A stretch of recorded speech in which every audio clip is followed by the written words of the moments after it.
Is LeBron really a good fit for the 76ers? I think LeBron can fit in beautifully with the Sixers, but there are a couple big concerns I have that they have to address if they want to be a title contender. First of all, some of the concerns that are not going to matter is like this ball hog narrative that people are trying to craft around Jaylen Brown, Maxey, and LeBron and Embiid. All of these guys can play without the ball. Embiid can be a PNR guy. LeBron has shown he can play off the ball this past season with Luka. Tyrese Maxey is one of the best catch and shoot players in the league. Jaylen Brown has played with Jason Tatum for his whole entire career. All of these guys are fine playing without the ball. Offensively, I honestly don't have that many worries about this team. Now, their main problems are really going to come defensively. This team 100% lacks rim protection. And with guys like Giannis in the division, and if they get to the finals, you're going to have to play against Wemby most likely.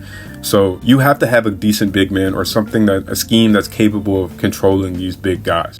Embiid at one point in his career was an elite rim protector, but injuries have just sapped him of so much of his mobility that he's not that same guy anymore. So they're going to need someone to tag along with Embiid that's going to make it easier for them to deter players from the rim and rebound. Now, I think the projected lineup that everybody is kind of putting out for the Sixers is Tyrese Maxey, VJ Edgecombe, Jaylen Brown, LeBron, and Joel Embiid. And I think that's an awesome lineup. But I really do think, like I mentioned, the rim protection with that lineup is very lack. As well, another concern that I have is that while both Maxey and VJ Edgecombe are very good point of attack defenders, they are very small. So against bigger guards, it's going to be very difficult to find a place to put both of them on defense. One of them you can handle, especially because they can both hold their own on defense.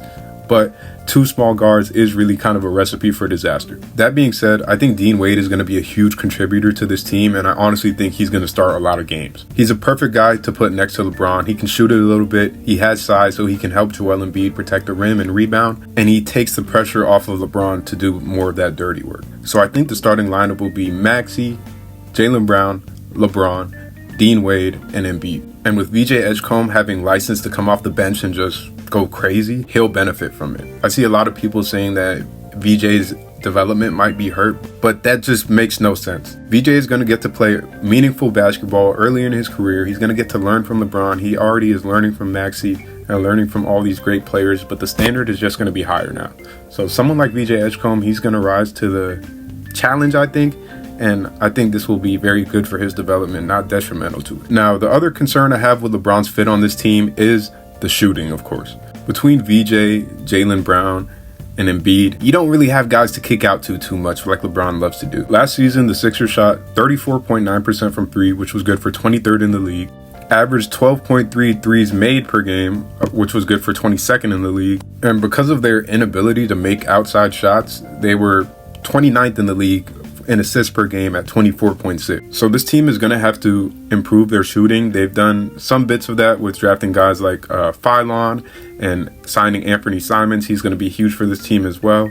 But Maxey's going to have to get a lot more threes up. Jaylen Brown is going to have to work on his catch and shoot shooting. Same with VJ. And Dean Wade is going to have to get significant minutes. But outside of those two things, I really don't see many concerns with the fit that LeBron is going to have on this team. LeBron coming in just has so many more pros than cons that he's going to have a huge impact on this team, and I think he's going to make them a championship contender right away. Of course, he's not coming in by himself. Jaylen Brown is coming as well. So I think one of the main strengths that the Sixers are going to have next year is going to be their transition offense. Transition offense is a huge part of Nick Nurse's coaching philosophy, and it's why guys like Pascal Siakam were so successful in his time with the Raptors. Nurse really makes it a point for his guys to get the rebound, get out, and run.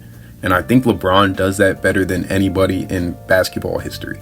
And he'll have Tyrese Maxey and VJ Edgecombe running on the wings. It's going to be cinema. And yeah, they're going to have Jaylen Brown running too. Last year, the Sixers were already 9th in fast break points while playing at the 15th fastest pace in the league, literally middle of the road. So LeBron and Jaylen Brown are going to come in and make what was already a strength of this team something that can push them to a championship contention. Another thing they struggled with was rim field goal percentage, which I'm guessing has something to do with the fact that they played two really small guards in Tyrese Maxey and VJ Edgecombe. I have to look at the individual numbers on those. Jaylen Brown and LeBron are obviously going to help that, as well as their drive percentage and drives per game. All of these metrics for the Sixers were down.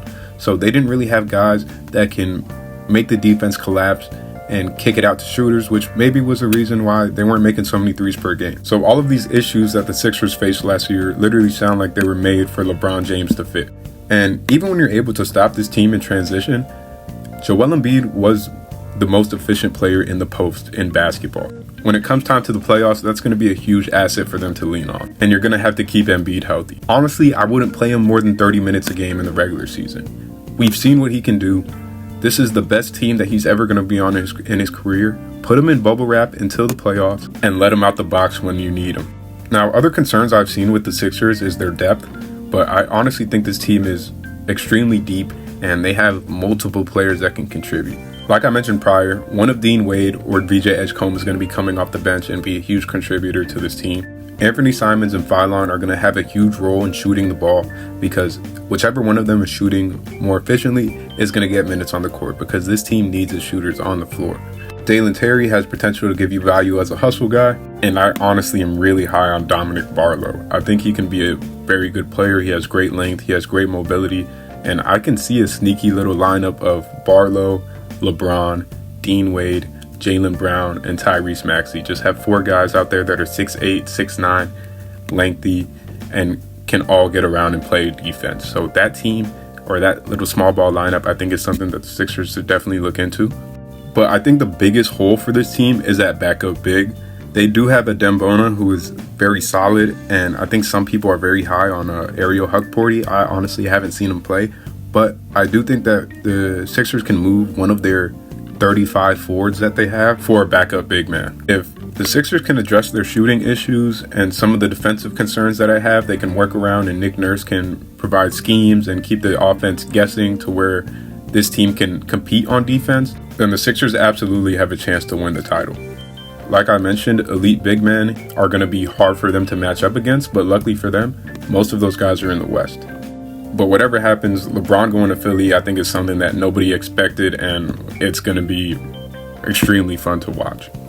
If you made it to the end of the video and you like what you heard, do me a favor, follow, like, and subscribe.